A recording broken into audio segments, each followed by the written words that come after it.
So good morning po ulit mga kababayan. Punta ulit tayo dito kay na Arnel.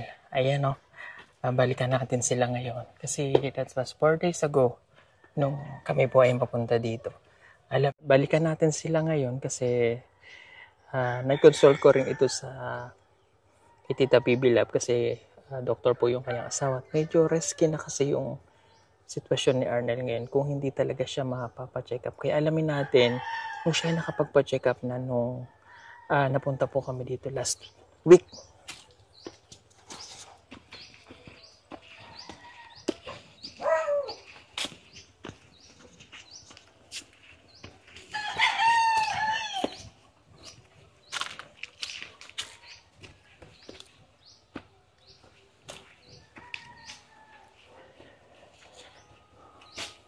Tao po.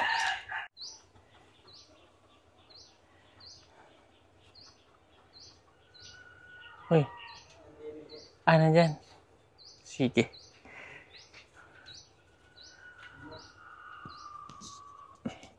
Sige lang, pasok lang tayo. Sinasasalo po kasi si Arnel.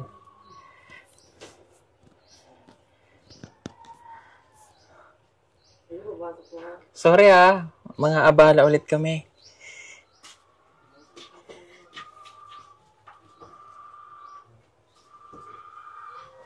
Dito muna kami sa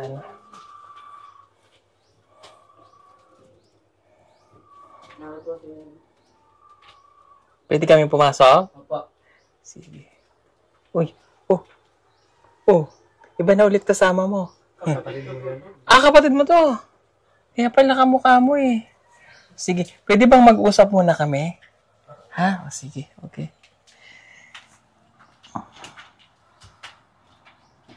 Hello, Arnel. Pasensya ka na ulit Kamusta ka naman? Okay naman po. Mamaya nga pa po kayo Check up? Okay, so... Nagpalista po.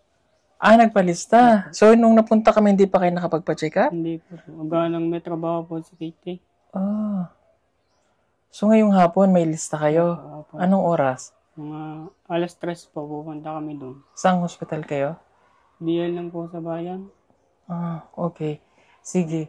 Kasi, Arnel, kailangan mo talaga na magpagamot. Pag mong baliwalain yung sinasabi namin at saka ng doktor, okay? Kasi ikaw ay medyo risky na yung sitwasyon mo.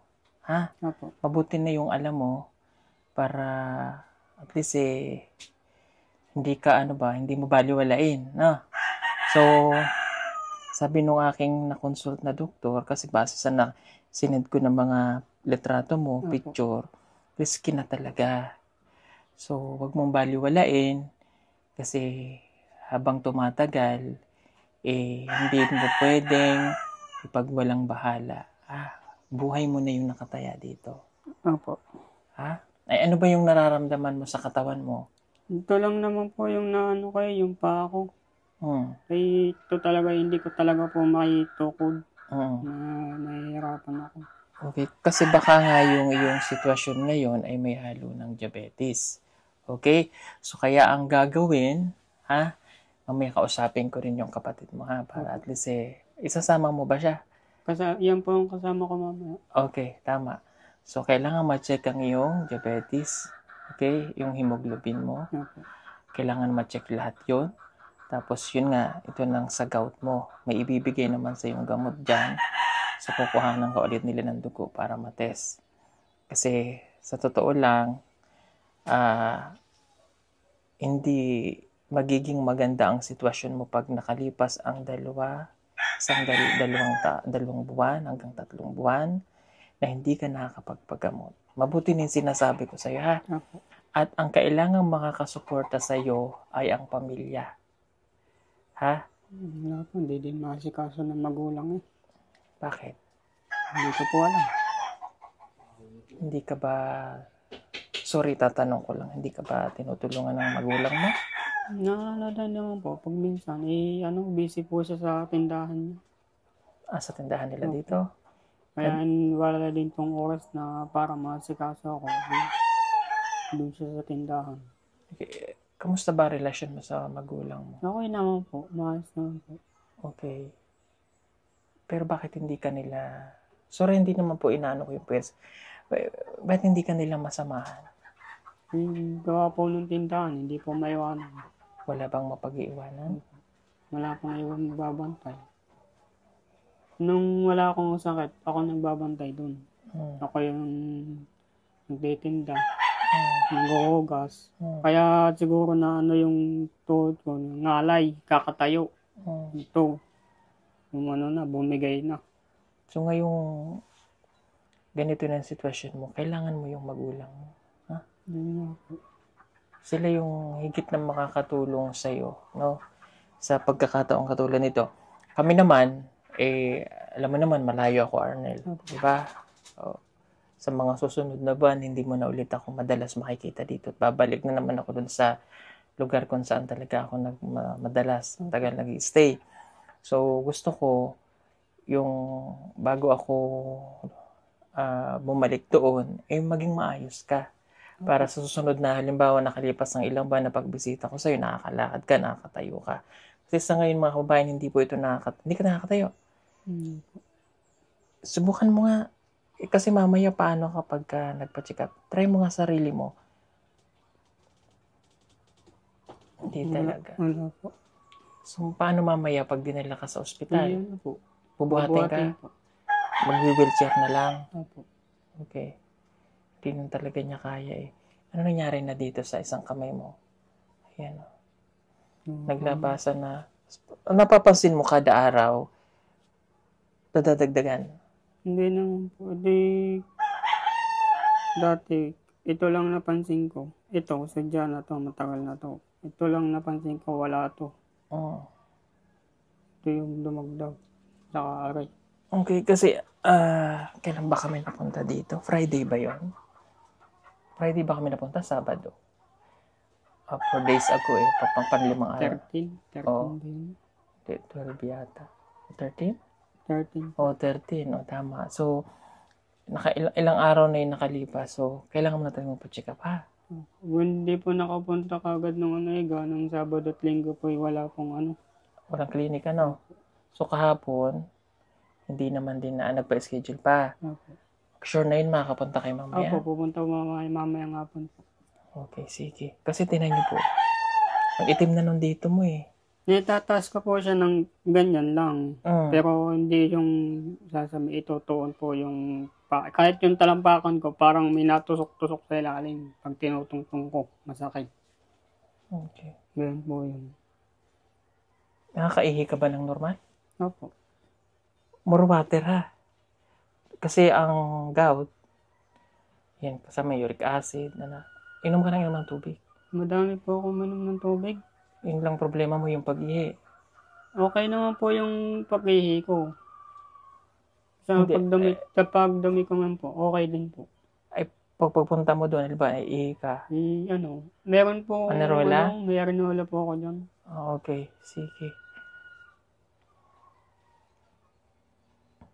Nakaharang daliri ko dito. Tumaas na. Ang itim na nung dito niya. Tapos itanong nyo na rin, pasensya na kayo mga bayan, hindi namin siya masamahan kasi nga sa layo pa po ng pinanggagalingan ko papunta po dito sa Quezon. So kaya mabuti naman po at may mga kasama siya. So alamin mong mabuti sa doktor, ha? Opo. Alam naman nila kung anong gagawin sa'yo, ha? Tapos sundin ang payo. Ngayon, habang nandito ka, bawal kang kumain ng karne. Isda. Like sardinas, galunggong, tuna. Ano mo yung inuulam mo dito? Gulay po. Bawal ka sa may buto. Yung kalabasa at saka ampalaya. Ayan, pwede. Huwag yung talong, sitaw, okra. Ha? Bibira po kumain nun. Minsan lang. Minsan hindi doon ako nakain nun.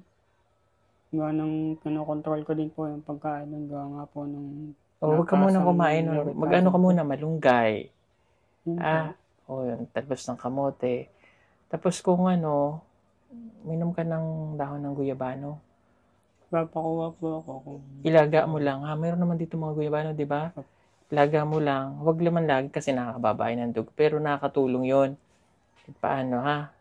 Sa may mga gout.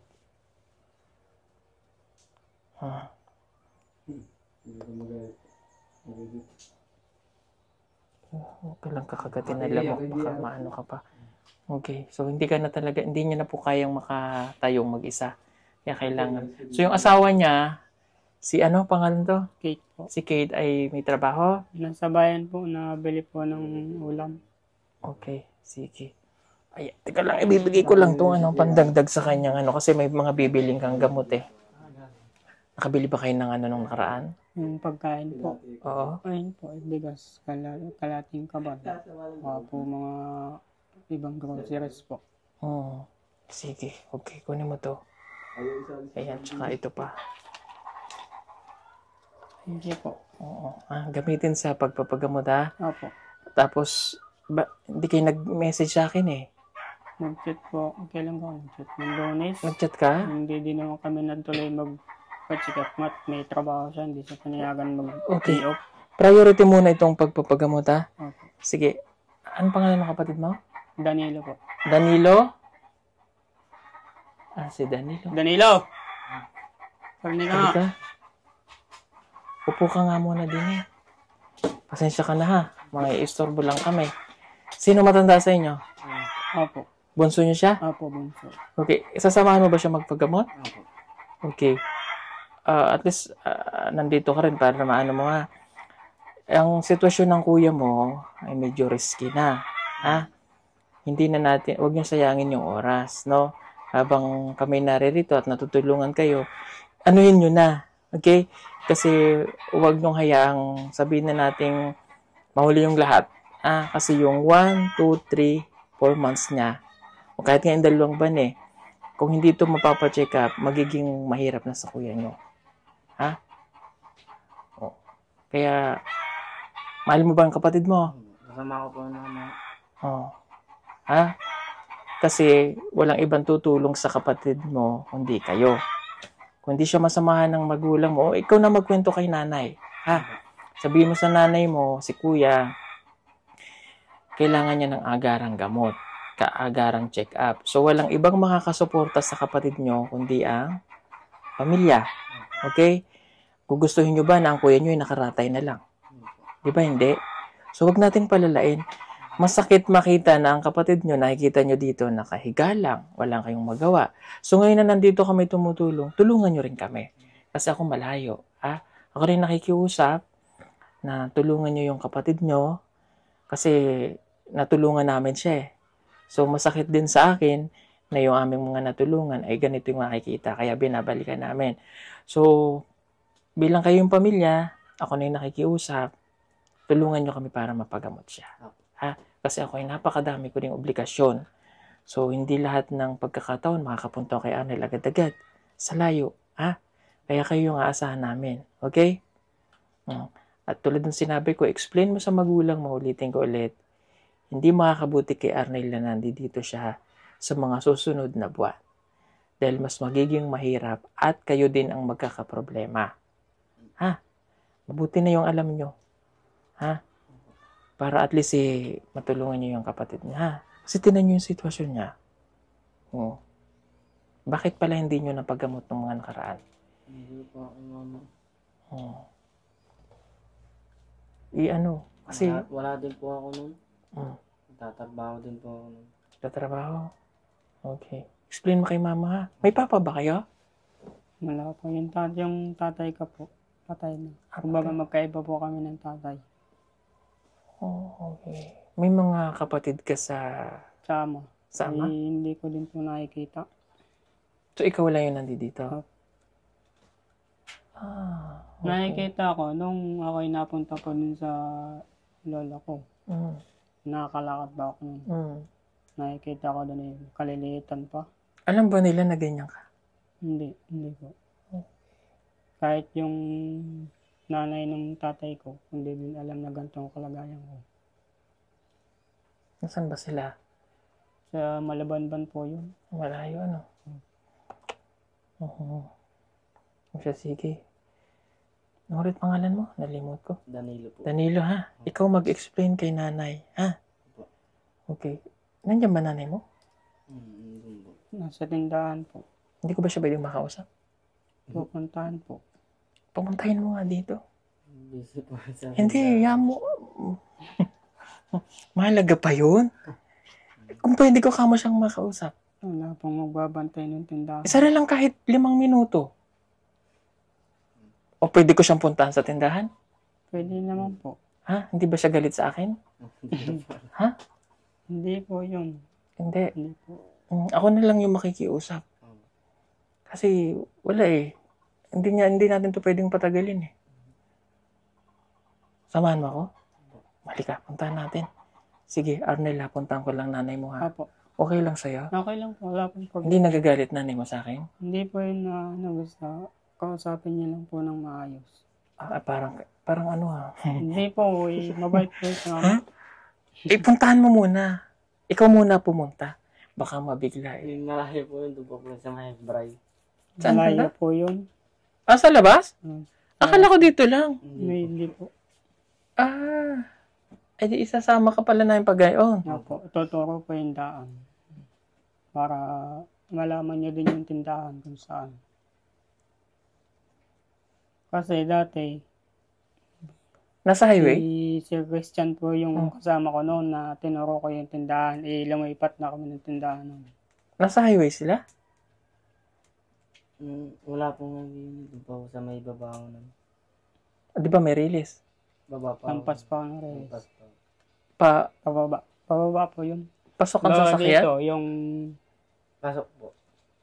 talyer dito sa ano. Oo. Dito, yung una-unahan lang ng eskwelahan po.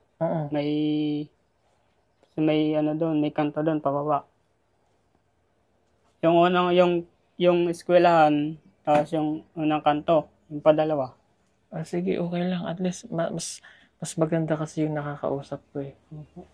Para ma-priority ka. Ha? Opo. Okay. Kasi, mahirap na talaga. Ako na nagsasabi sa'yo, Arnel, huwag mong baliwalain na. Opo. Mahal mo ba yung buhay mo? Opo. Takot ka naman dumating sa punto na nakahiga ka na lang dyan. Gusto ko nga makalakad para walang makapag-asikaso dito sa bahay. Kahit anong pilit ko, hindi ko talaga kaya. Kaya pilit ko to talagang tumayo. Sadyang ang hirap. Sige, punta tayo sa nanay mo. At para pagbalik ko dito sa susunod, nakakatayo ka na ha. Po. Samahan mo na lang, Danilo. Sige, pasama tayo. Sige po. Puntahan lang natin yung nanay ha. Sige po. Okay. Sige mga kabayan, puntahan lang natin yung nanay niya.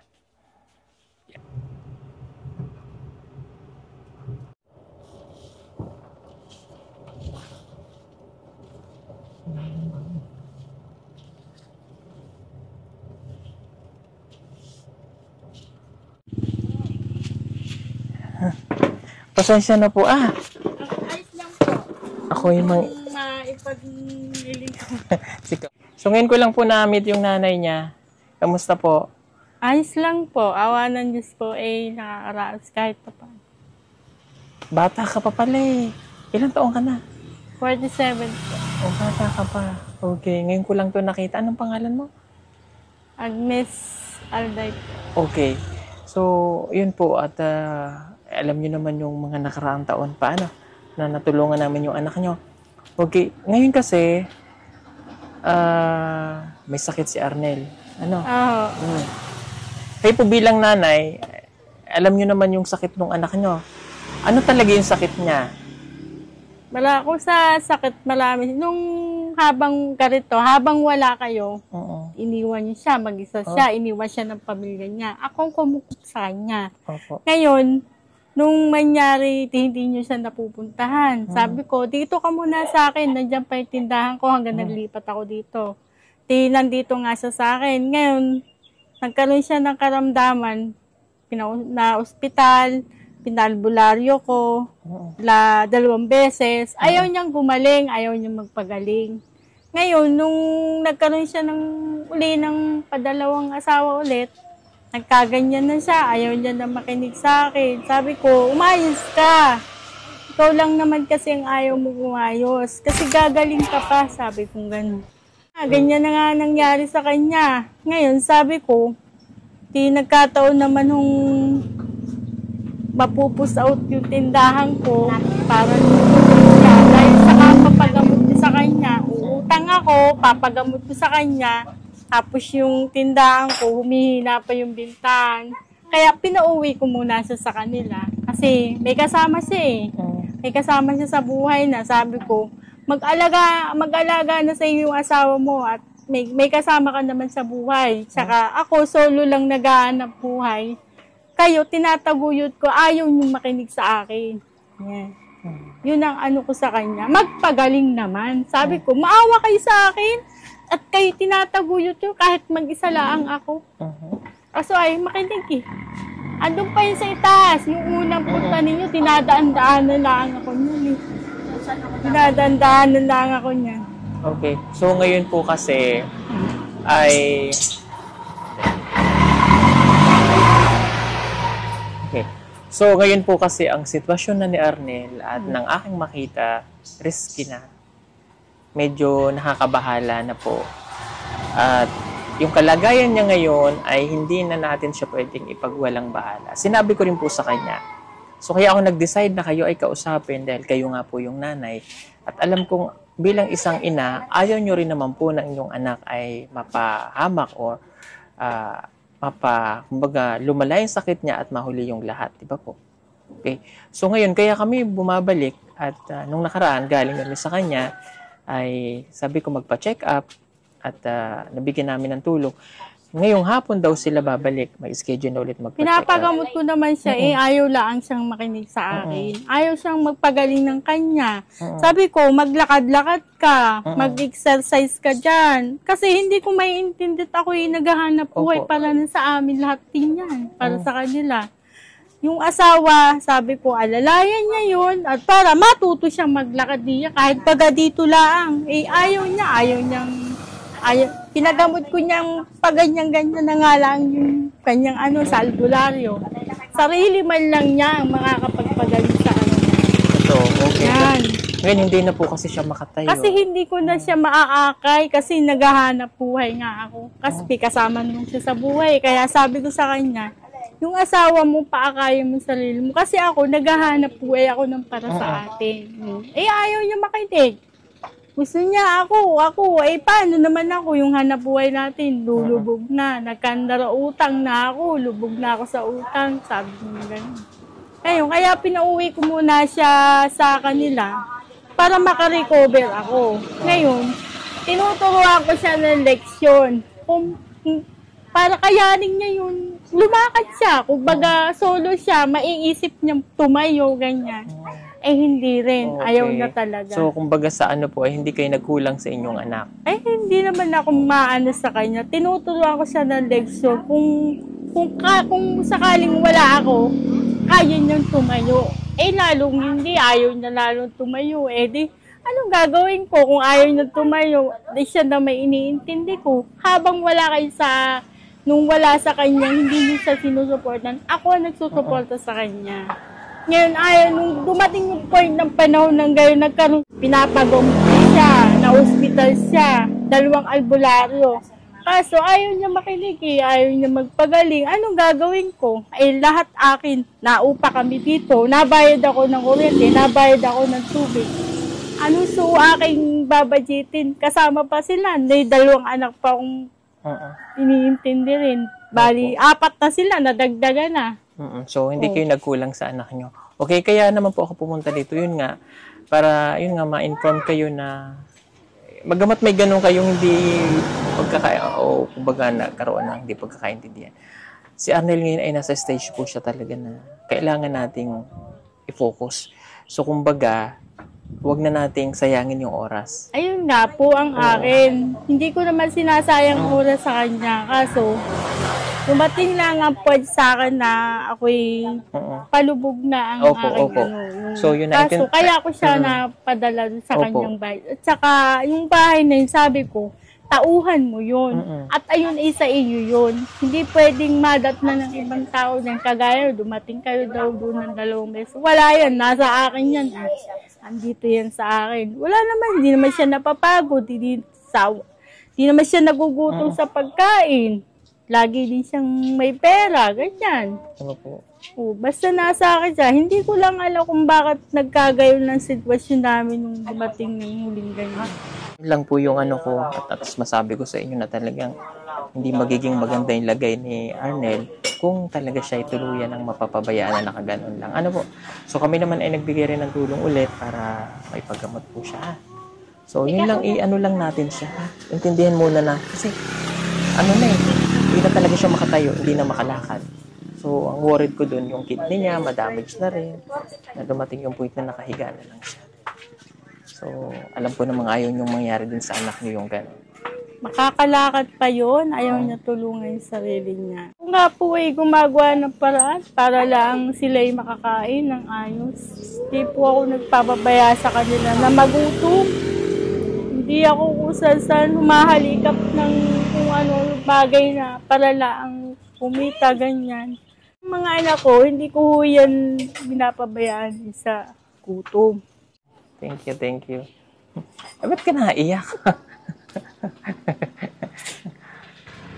Okay lang yun, ate. Ha? At least nalaman namin yung side mo. Ano?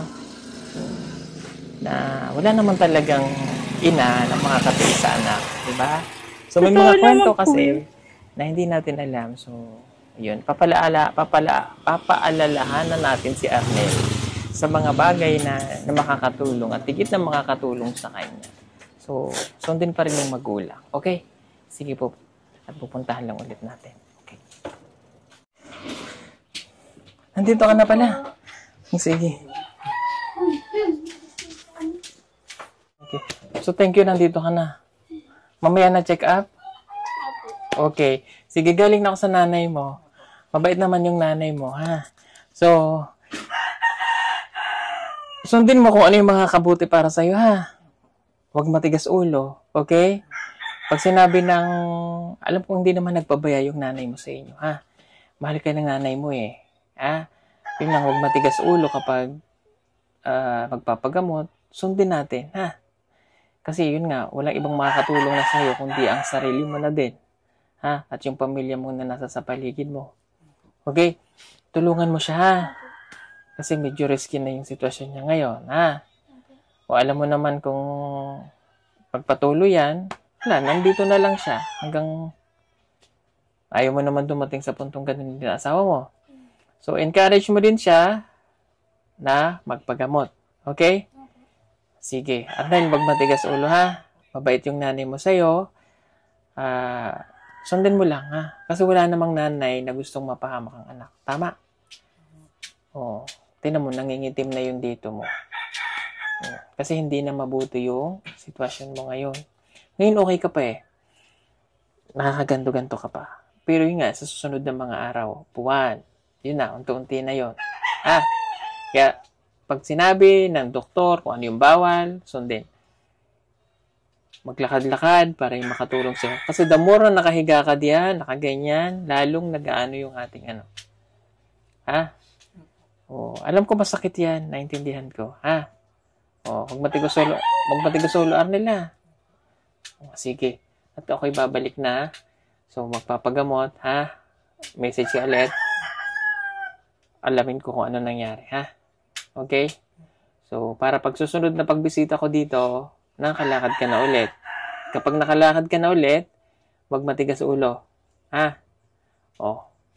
Sundin ko ano yung makakabuti para sa iyo habang hindi pa uli ang lahat. Sige, kami aalis na. Salamat po sa inyo. At kung ano man yung basta mag-message lang, Sundin ang magulang. Huwag niyong pabayaan ang tahanan, Okay? Sorry ako masailan, So, ayoko nung makikita yung bahay niyo makakalat, Kasi may sakit siya.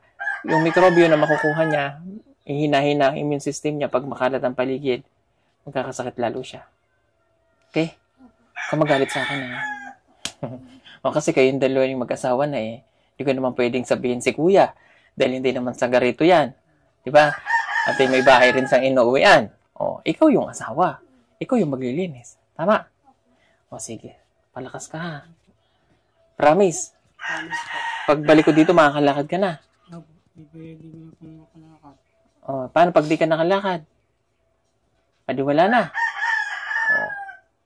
O, yun lang naman. Sige, salamat. Okay? Sige po, God bless po sa inyo. Bye-bye. Okay. Marami pa sa atin ngayon, hindi pa alam na gumamit ng solar. Pero hindi nyo ba alam na napakadali lang naman talagang gamitin ng solar dahil meron na tayo ngayon ng mga smart solar. Na kahit kayo mismo ay kayang-kaya nyong ikabit ito sa inyong tahanan. That is 200 watts na pwede nyong gamitin indoor and outdoor. Napakaliwanag na nito at talaga namang makakatipid pa kayo sa kuryente. At ang maganda pa dito ay may kasama na itong remote na pwede nyong kontrolin. Pwede nyo itong iset ng 3 hours, 5 hours, or 8 hours. At ang isa sa nagustuhan ko dito ay malaki na ang kanyang solar panel. Na makapagbibigay ng continuous lightning na up to 12 hours. Let's say, alas 6 ng gabi nyo binuksan, mamamatay pa siya ng alas 6 hanggang alas 8 ng umaga. At ang maganda dito, hindi basta-basta nababasa ang bulb nito dahil waterproof na. Kaya kung gusto nyo pong mag-order nito, ay mag-message na kayo dyan sa PB Team Solar.